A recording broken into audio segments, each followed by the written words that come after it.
Senhor esteja convosco. Ele está no meio de nós. Proclamação do Evangelho de Jesus Cristo segundo Lucas. Glória a vós, Senhor. Naquele tempo, Jesus, levantando os olhos para os seus discípulos, disse: Bem-aventurados vós, os pobres, porque vosso é o reino de Deus. Bem-aventurados vós, que agora tendes fome, porque sereis saciados. Bem-aventurados vós, que agora chorais, porque havereis de rir. Bem-aventurados sereis, quando os homens vos odiarem, vos expulsarem, vos insultarem e amaldiçoarem o vosso nome por causa do Filho do Homem. Alegrai-vos nesse dia e exultai, pois será grande a vossa recompensa no céu, porque era assim que os antepassados deles tratavam os profetas. Mas, ai de vós, ricos, porque já tendes vossa consolação. Ai de vós, que agora tendes fartura, porque passareis fome. Ai de vós, que agora rides, porque tereis luto e lágrimas. Ai de vós, quando todos vos elogiam. Era assim que os antepassados deles tratavam os falsos profetas. Palavra da salvação. Glória a vós, Senhor. Meus irmãos e minhas irmãs, estamos na quarta-feira da 23ª semana do tempo comum.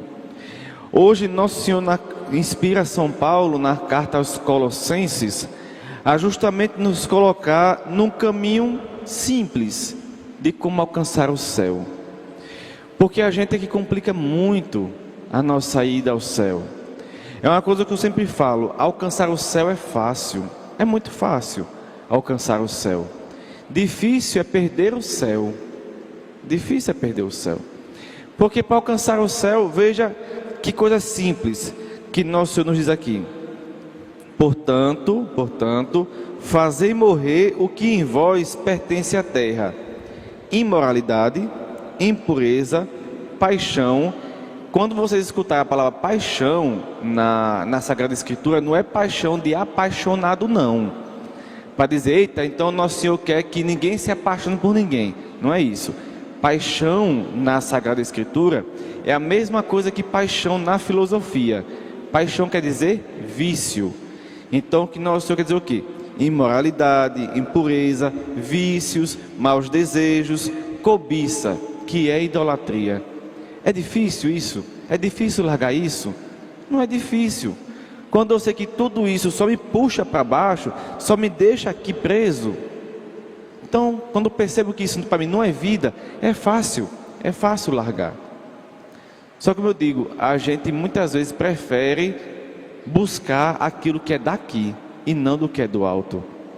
São Paulo hoje vem dizer que nós devemos nos esforçar para alcançar as coisas do alto, que são bens que basicamente é quase uma releitura de um evangelho que Nosso Senhor fala, da questão dos tesouros do céu, porque São Paulo ele consegue trazer muito do evangelho de Cristo para as suas cartas. O que um dia Nosso Senhor falou, que nós devemos buscar o tesouro que não se estraga, que ninguém pode roubar, que nem a ferrugem come, que são as virtudes do céu. São Paulo reforça mais uma vez: buscar as coisas do alto, porque só aquilo que vem de Deus é necessário para a nossa vida. Nós só conseguimos buscar as coisas do alto quando o nosso olhar está diretamente voltado para Deus. Mas quando o meu olhar está voltado somente para as coisas deste mundo, que só pesam os meus pés, a gente vê que não consegue alcançar as coisas do alto. Por quê? Porque a minha cabeça e meus pés estão fincados somente no que é daqui, que se estraga, se perde. Quer ver uma coisa? Morre um pai, morre uma mãe, deixa uma mansão de herança. Os filhos tudo brigando pela casa, mas nenhum deles ficou com a casa, porque todo mundo só quer o dinheiro que vale a casa, só brigando pelo que é daqui. E o bem mais precioso, que são os pais, que é o amor de família, ninguém dá conta, ninguém chora porque perdeu esse valor, mas briga pelo bem material. Entende? É tipo isso. Às vezes a gente briga muito pelo que é daqui. Briga pela casa, não tem mais a casa. Ah, mas eu tenho o dinheiro da casa, daqui a pouco não tem mais. Mas aquilo que é do alto, aquilo que é de Deus, vem e fica. A bênção que recebemos de Deus, vem e fica.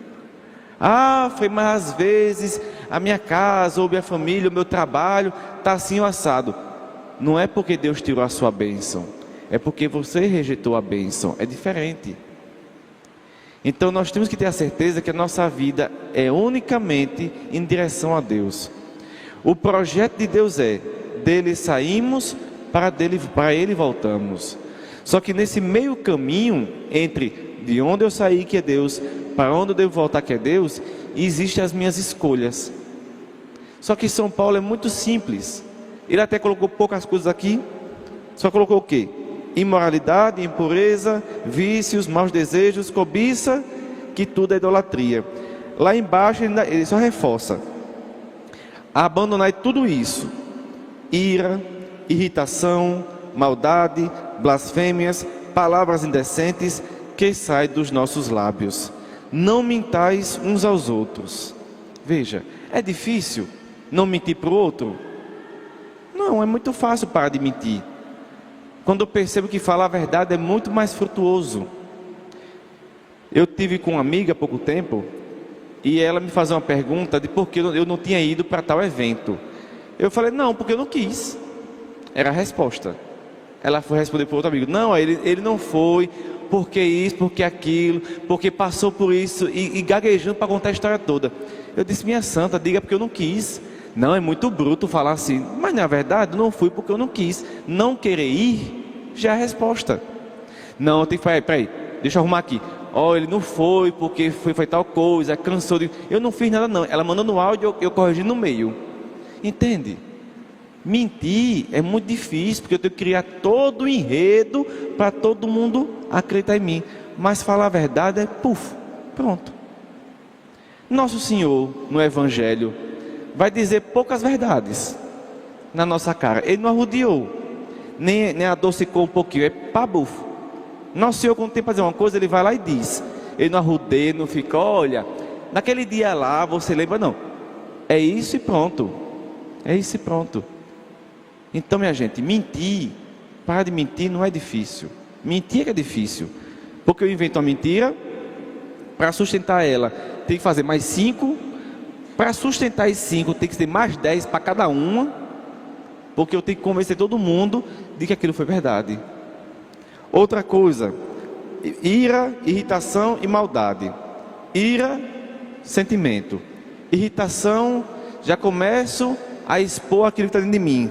Maldade, quando eu começo a atingir o outro com aquilo que está no meu coração, com aquela irritação, com aquela ira. É difícil largar isso? Não.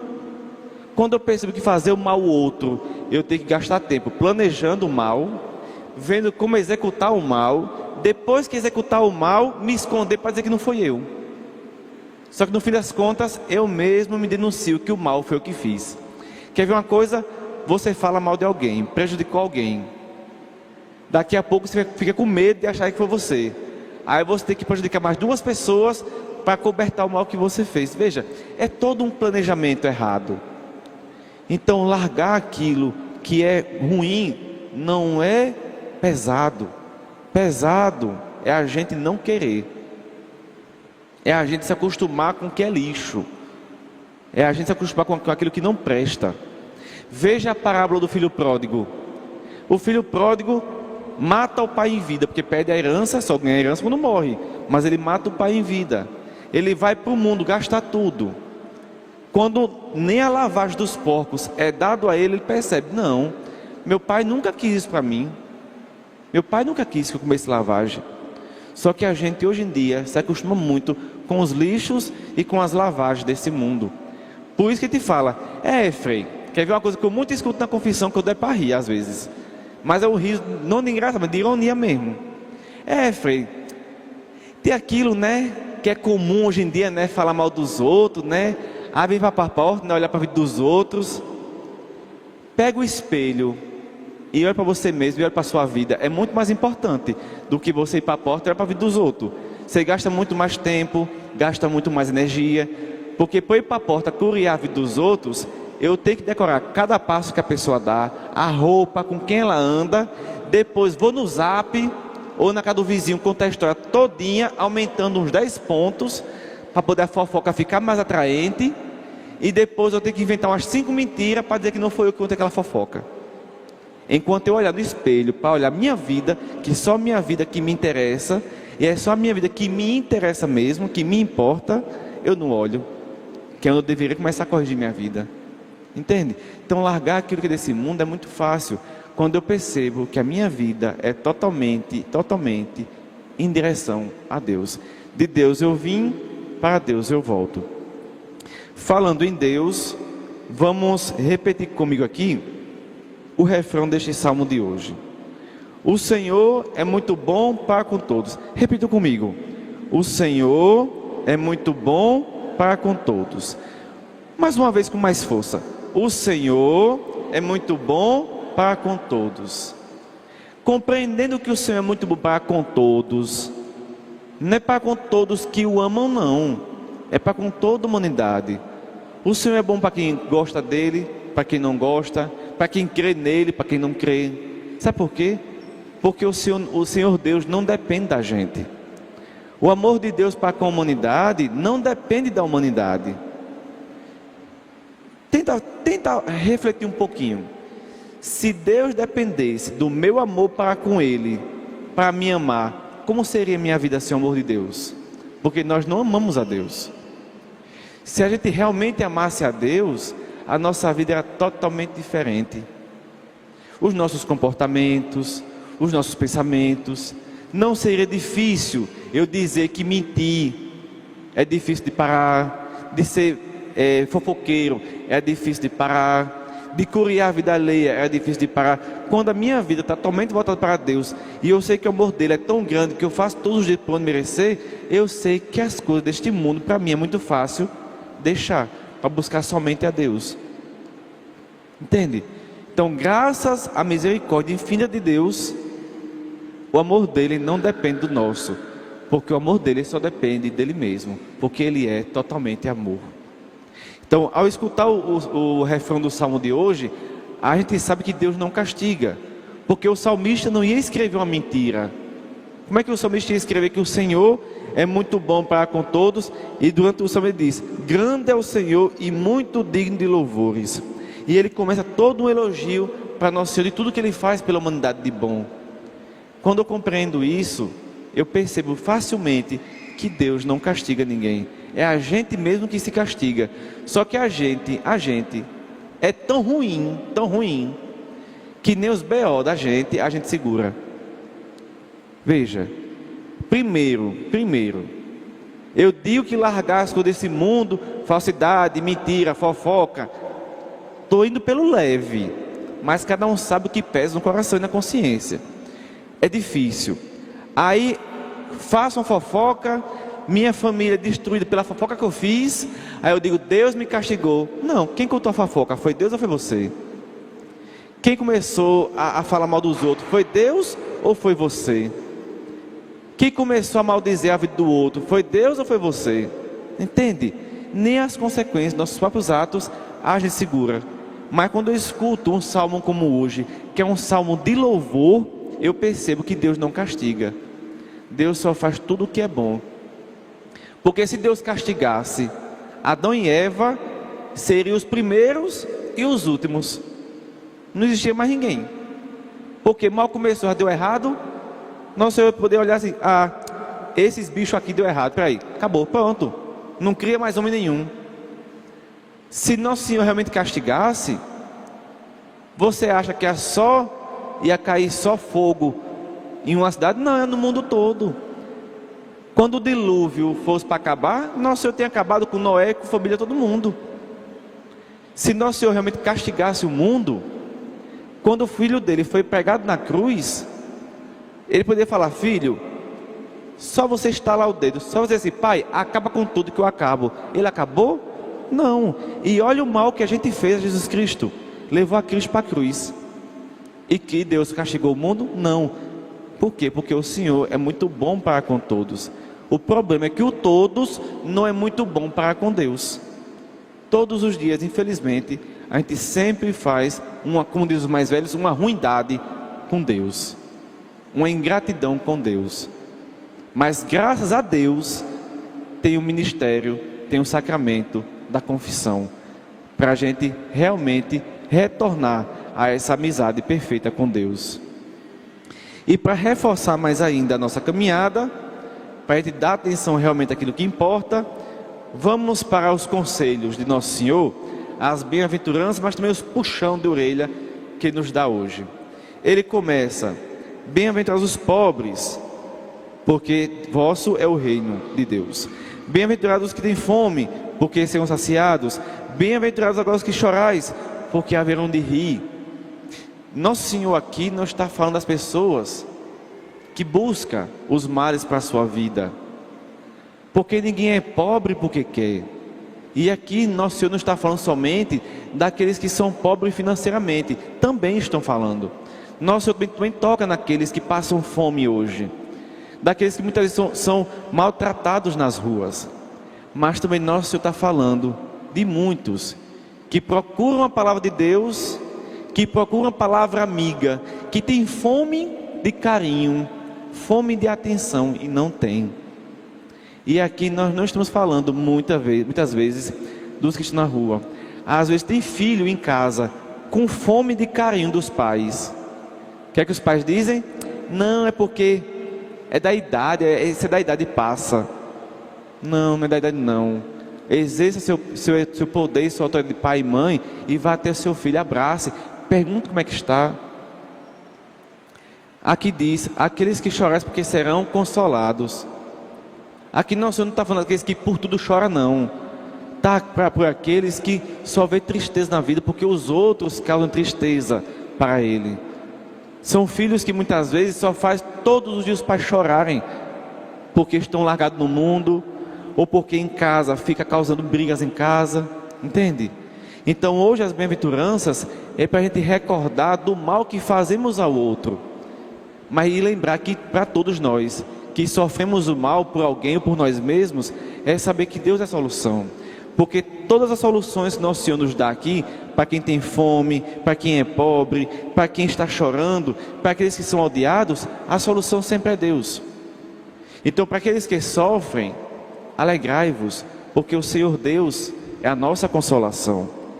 Mas lá no final ele puxa a orelha: ai de vós ricos, porque já tendes vossa consolação. Nosso Senhor aqui não está falando dos ricos somente financeiro não, sabe? Porque também tem muita gente que tem pouco, mas é rico de ganância, de orgulho, vaidade, sabe? Descendo um pouquinho, aqueles que têm fartura. Veja, quem muito junta, muito perde, porque junta, daqui a pouco a traça come, os ratos levam. Tem até um dia desse eu vi um vídeo, um rapaz juntando muito dinheiro num pote de aqueles balde de manteiga. Foi alegre, mostra para todo mundo o grande dinheiro que tinha. Tinha um grande montante de dinheiro que virou uma mansão para o rato, que fez toda a casa, todo o ninho, e o dinheiro se perdeu. Entende? Não vale a pena sermos ricos de tudo neste mundo, sermos bem abastecidos e barriga cheia daquilo que é deste mundo, se a única coisa que é o nosso tesouro é a nossa fé, se a única coisa que nos sacia é o pão da vida, que é Jesus Cristo. Veja, tem muitos vídeos na internet que roda, que é interessante, que nos faz refletir. Aqueles vídeos, aquelas senhorinhas, daqueles senhorzinhos bem simplesinhos, uma casinha de taipa, mas ele busca a maior riqueza que tem. Às vezes a imagem do coração de Jesus toda estragadinha, mas ali diz: olha, meu maior tesouro, veja, é guardar aquilo que lembra de quem é Deus na vida dele. Às vezes é um tercinho que mal bolinha não tem mais, mas é onde traça ali a sua maior riqueza, que é a sua fé. Às vezes não tem nada no armário para comer, mas o pouco de farinha que tem divide como se fossem os maiores manjares do mundo.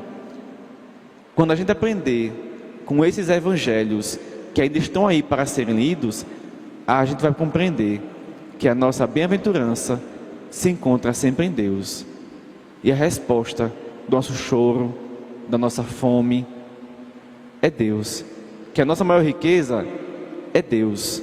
De que o tudo da nossa vida é Deus e nada deste mundo. Louvado seja nosso Senhor Jesus Cristo. Sempre seja louvado.